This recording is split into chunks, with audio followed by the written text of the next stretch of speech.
Bonjour à tous et à toutes, je suis Laura Streleski, votre chef d'orchestre pour la discussion qui va suivre. Le bal local vous propose aujourd'hui une interview freelance. Et j'ai choisi mon invitée du jour pour sa joie de vivre communicative.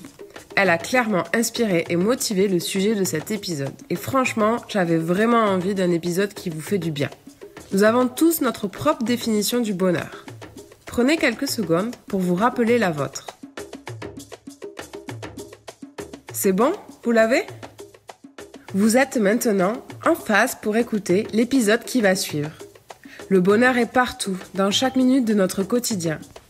Un sujet sur toutes les lèvres dans un monde du travail en profonde mutation. Comme si le bonheur pouvait sauver le salariat. Le freelancing est peut-être l'une des voies par lesquelles vous serez plus heureux dans votre job. L'avez-vous déjà exploré?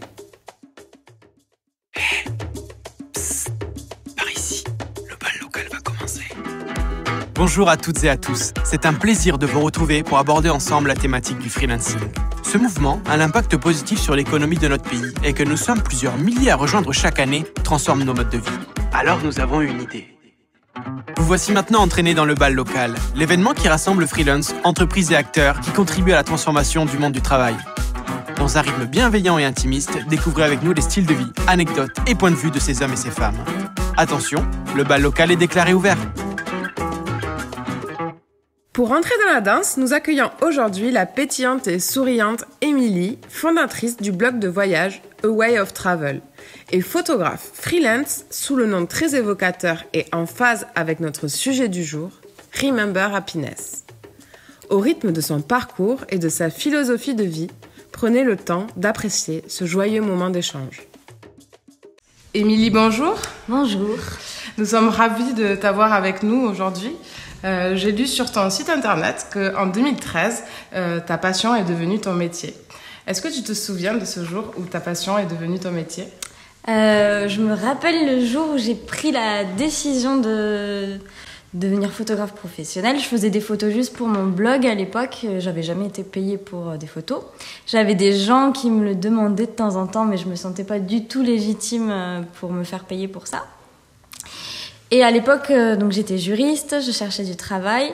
Et la petite anecdote rigolote, c'est que le jour où j'ai vraiment pris la décision, je débloquais de l'argent sur mes comptes pour acheter tout mon matériel. Enfin, ça devenait vraiment concret. J'ai eu un appel pour un entretien d'embauche en tant que juriste que j'ai eu.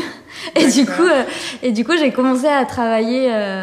Voilà, j'ai eu un CDI le jour où j'ai commencé à devenir freelance, quoi. Okay. Et voilà. Et donc c'était plutôt pas mal parce que ça m'a permis de me lancer en douceur, de prendre 3-4 mois pour bien étudier le marché, faire mon site internet, etc.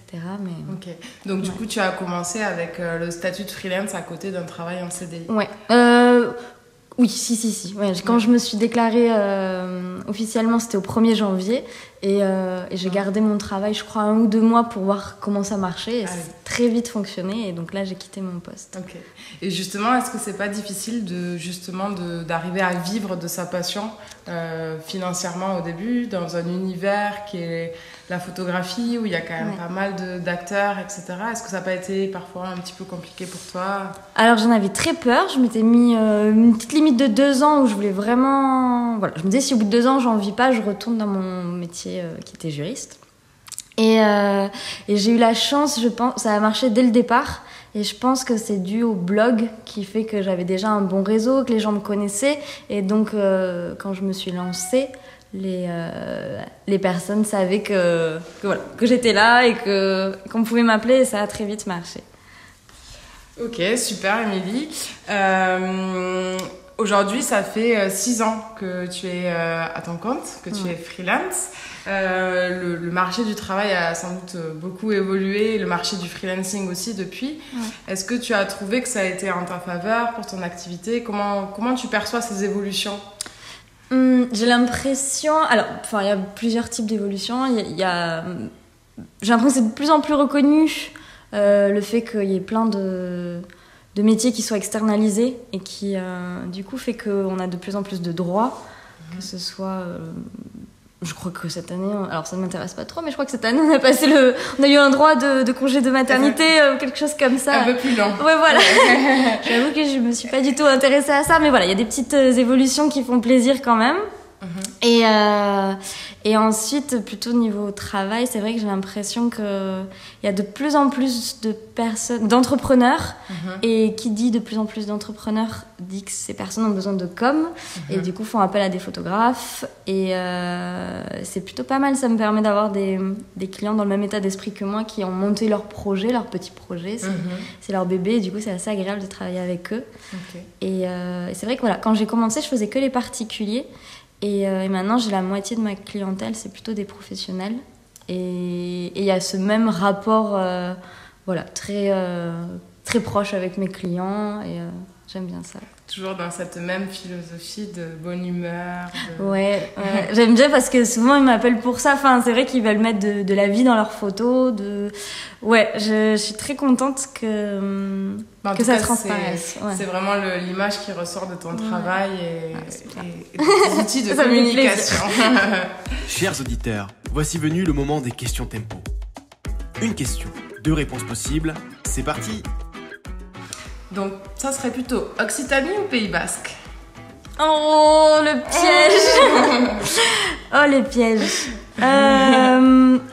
Pays Basque en été, Occitanie en hiver? Allez, j'accepte. Instagram ou LinkedIn? Instagram. Ah.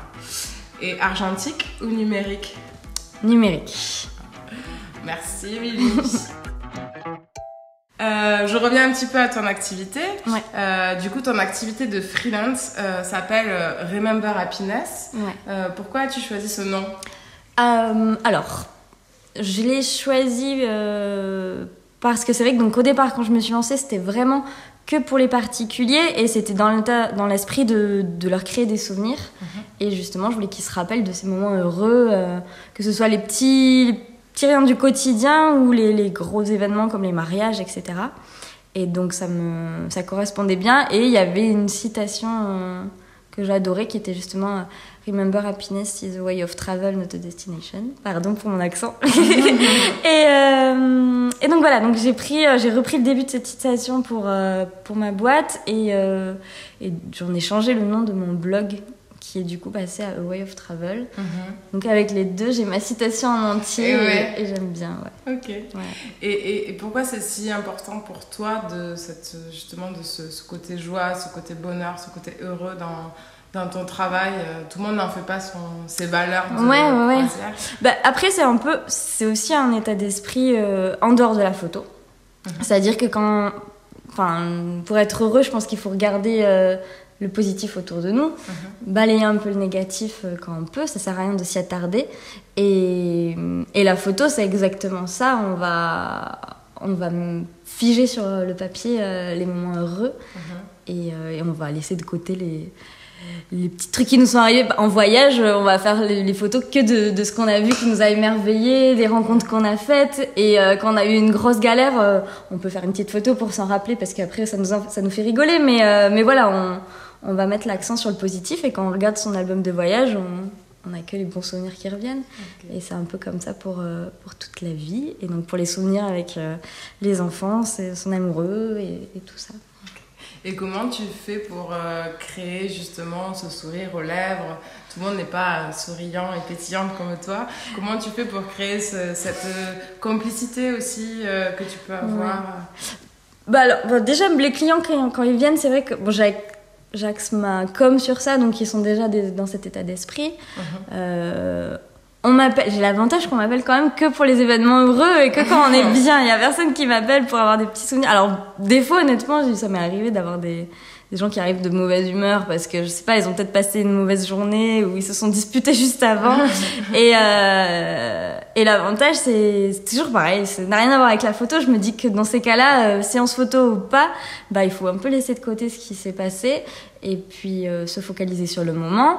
Et du coup, on crée des moments assez agréable. C'est pour ça que je travaille quand même beaucoup au Pays Basque et dans les Landes aussi parce que ça prête à l'émerveillement. C'est des paysages qui sont tellement beaux qu'on en oublie tous les petits soucis du quotidien. Donc une fois qu'on y est, on est heureux, on prend du temps aussi parce que souvent on a des métiers qui sont très prenants et on prend pas forcément le temps de se poser avec ses enfants 2 heures pour jouer avec eux, se balader.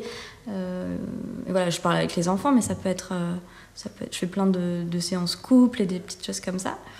Et souvent, alors ce qui me fait plaisir, justement, c'est que souvent, à la fin des séances, les personnes n'ont pas vu les photos et je reçois un texto trop mignon qui me dit « Oh, merci beaucoup, c'était génial, on a passé un trop bon moment. » Enfin, je trouve ça super qu'ils me remercient autant alors qu'ils n'ont pas du tout vu le résultat.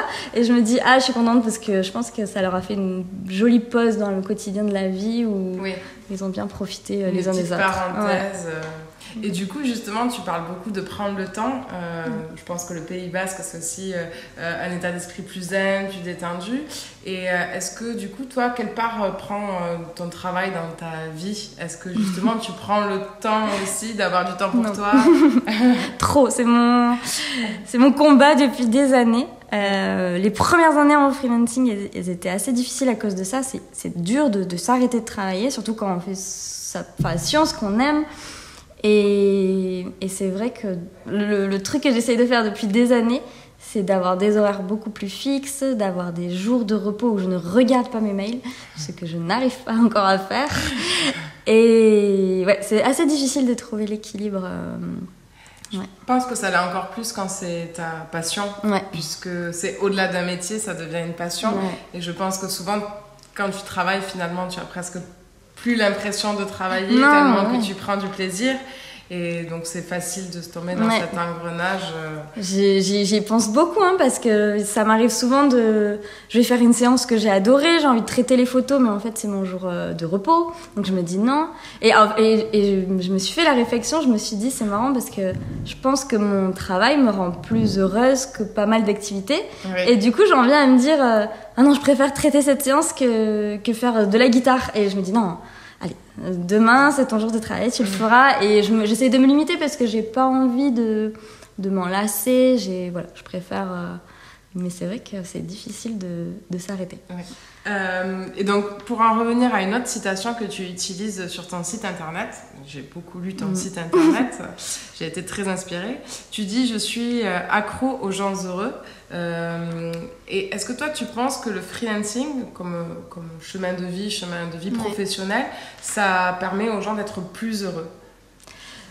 Ça l'est pour moi. Après, ça va être difficile de parler au nom des autres. Mais alors, dans mon cas vraiment particulier de la photographie, en plus, c'est ce que je disais tout à l'heure, je suis contactée que par des gens heureux. C'est assez fou et assez agréable. C'est-à-dire que toutes les personnes avec qui je travaille sont heureuses.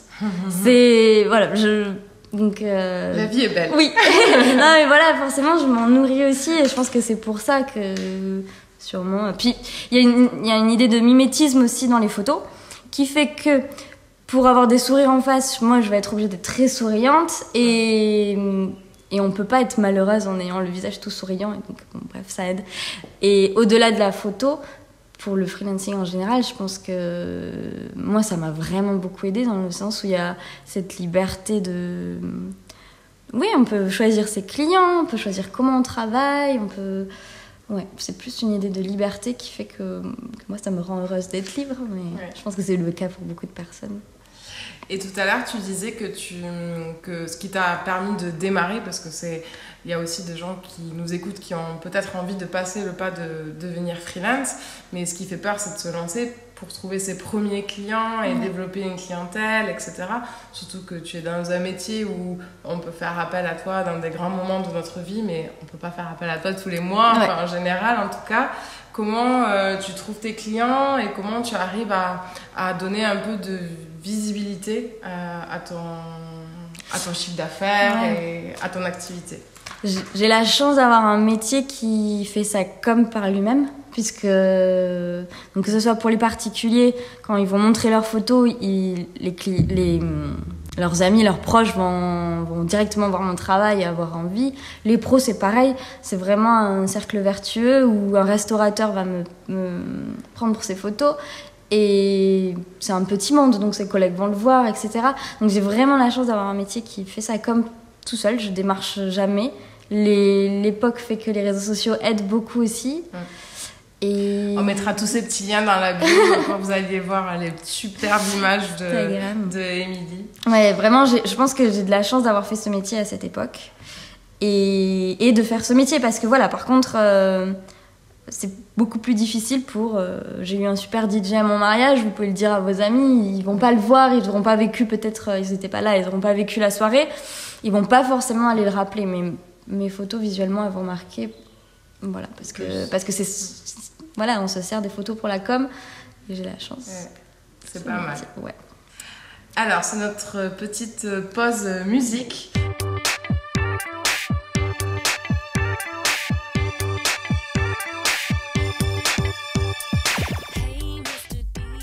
Émilie, quelle est la musique qui te rend heureuse et que tu souhaiterais demander à passer à notre DJ du bal local?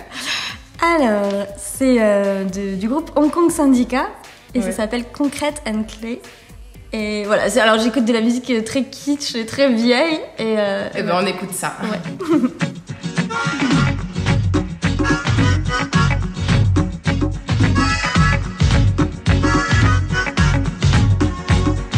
You to me are sweet as roses in the morning, and you to me are soft as summer rain at dawn. And love we share, that's something rare.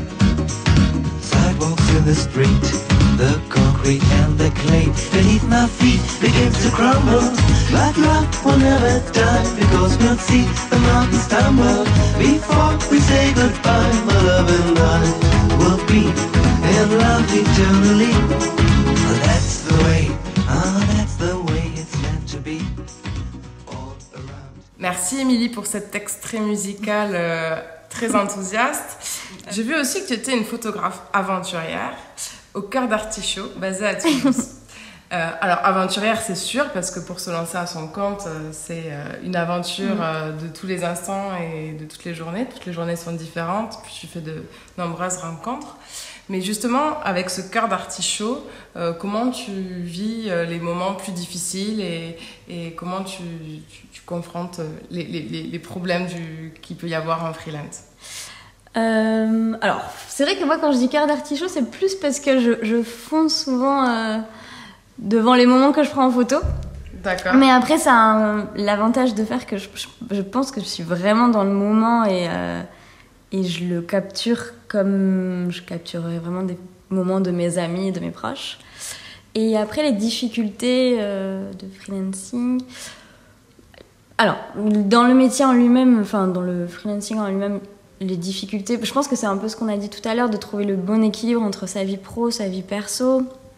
Et après, le côté cœur d'Artichaut, c'est vrai que je trouve que mon métier aide. Donc, je vais revenir sur aussi ce que j'ai dit tout à l'heure.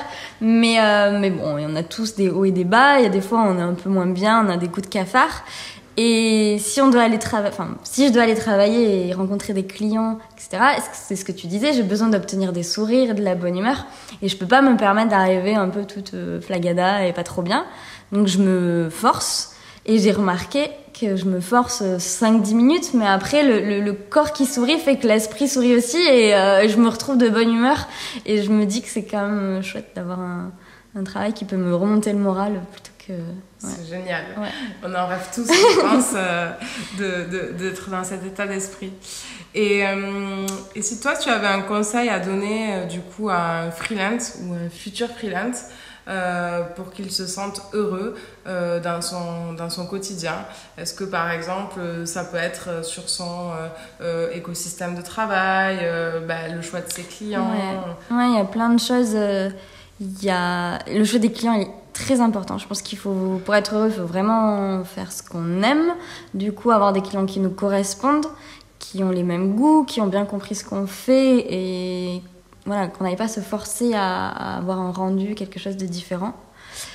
Je pense que c'est vraiment le plus difficile, parce que bon, ça demande du travail. Il faut pas, les premiers mois, on a envie de tout prendre et c'est normal, et il faut. Par contre, après, il faut montrer que ce qu'on aime. Donc ça, c'est le conseil. C'est vraiment d'axer sa com. Il vaut mieux la qualité à la quantité, et donc vraiment axer sa com sur les projets qu'on a vraiment aimés, qu'on a envie de réavoir dans le même style. Donc il y a ça. Tu as déjà dit non à un projet ? Ah oui, souvent, ouais. Bah, alors je dis pas juste non, en général j'explique qu'il y a des collègues qui seront plus doués que moi pour faire ce style de photo. Mais souvent, et puis en plus ça fait partie du professionnalisme, j'ai envie de dire, que je veux que les clients soient contents, et c'est vrai que voilà, je vois bien qu'il y en a qui ont juste tapé photographe Toulouse dans Google et qui sont pas du tout dans le style et qui vont vouloir des photos très posées, très studio, et dans ce cas-là, je préfère qu'ils soient heureux du résultat et les envoyer vers quelqu'un d'autre. Et moi, je préfère aussi aller travailler en étant pas en ayant la boule au ventre, en me disant est-ce que je vais réussir. C'est vrai que ta spécialité aujourd'hui, c'est la photo plutôt à lumière naturelle, en espace, on va dire, du quotidien. Ouais, c'est ça. Puis il faut des clients qui nous ressemblent. Et c'est vraiment, j'ai envie de dire, la vie est facile une fois qu'on a trouvé sa clientèle et qu'elle nous ressemble, parce que tout est naturel et instinctif. On n'a plus besoin de réfléchir quand on travaille. Donc ça aide. Il faut vraiment choisir. Enfin, pour être heureux, en tout cas, je pense qu'il faut vraiment bien choisir sa clientèle. Et donc se poser la question avant aussi de qui on a envie de viser. Et ça va aider à faire sa com, son site, etc. Et ensuite, pour être heureux, il y a tout cet équilibre entre, c'est ce qu'on disait, vie pro, vie perso, mais aussi vie solitaire, vie en équipe, parce qu'il y a des métiers où on peut vite se retrouver seul devant son ordinateur. Donc c'est intéressant de se dire maintenant que le freelancing s'est développé, il y a plein de solutions de coworking, de choses comme ça. Tu travailles dans un espace où tu rencontres des gens? Ouais, alors c'est pas un espace de coworking, mais c'est dans des petits cafés où j'ai l'habitude d'aller. Et j'ai alors mes collègues sont plus en télétravail qu'en freelancing. Enfin, je dis mes collègues, voilà. Donc c'est les habitudes, mais les personnes avec qui je travaille dans les cafés, on se retrouve régulièrement pour travailler. C'est plus des personnes en télétravail. Mais voilà, je pense que par exemple, j'ai trouvé mon rythme. Je sais que j'apprécie de me lever le matin et d'avoir mon petit moment à moi et de travailler chez moi le matin. Et le midi, je pars au sport. Et l'après-midi, je travaille toujours à l'extérieur parce que ça me fait du bien de voir d'autres personnes. Moi, j'aime travailler dans le brouhaha. J'aime être entourée. Et je prends plaisir à rentrer chez moi le soir parce qu'au début, il y avait ça aussi. C'est aussi pour ça que je pense que j'avais du mal à m'arrêter. C'est quand on travaille chez soi, voilà, il y a plus d'espace travail, plus d'espace. Donc ça peut être une astuce en effet pour un petit peu articuler sa vie pro et sa vie perso. Alors justement, dans cet équilibre, on va dire vie perso, vie pro, étant donné que tu as un blog dans l'univers du voyage, quand tu pars en voyage, que tu pars en vacances, tu dois également faire des photos et alimenter ce blog. Est-ce que des fois tu pars aussi en voyage avec du travail dans ta valise ou c'est vraiment les vacances? Alors, j'essaie de pas le faire. J'ai 3 semaines de vacances, on va dire, importantes à mon cœur et à mes yeux par an. C'est vers octobre-novembre. Et là, ces 3 semaines, j'essaie de partir sans ordinateur. Je vous avoue que l'année dernière, j'ai échoué dans ça parce que voilà, j'avais fait un gros shooting juste avant de partir et c'était des clients pros, ils avaient besoin de leurs photos. Donc, j'ai pris l'ordinateur avec moi. Je crois que j'ai travaillé 4-5 jours. Et voilà. Mais normalement, j'essaie de partir sans ordinateur. Mes photos, je peux les retoucher. Mes photos plaisir, voyage, je les retouche rapidement sur mon téléphone et j'en profite quand je rentre pour revivre le voyage et vraiment les traiter à ce moment-là. Donc c'est quand même vraiment des vacances. Et ouais. Mais après, t'as quand même la chance des fois de voyager et pour le travail. Oui, voilà. Donc après, je voyage beaucoup pour le travail. Et là, c'est assez agréable. Donc, plusieurs fois par an, je pars à l'étranger. Là, il y a vraiment des missions où c'est du travail, je le sens. Il n'y a pas de repos.